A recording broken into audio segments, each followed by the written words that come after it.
This evening, the promise of a campaign on behalf of pensioners.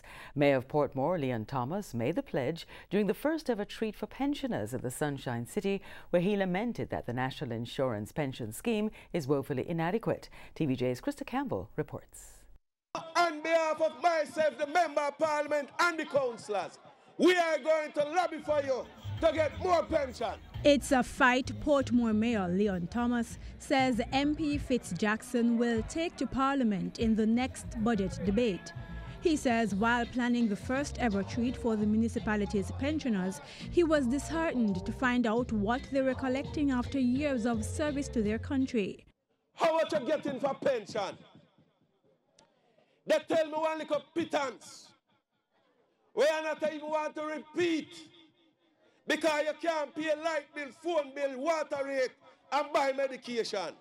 The wheels now in motion to change that reality, the mayor is also focusing on other developments for pensioners. He started a registry he says will help the municipal corporation better plan during times of natural catastrophes.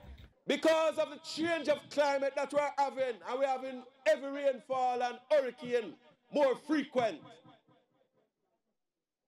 we want to make certain that we know where you are, that we can rescue if any major disaster should strike in Portmore.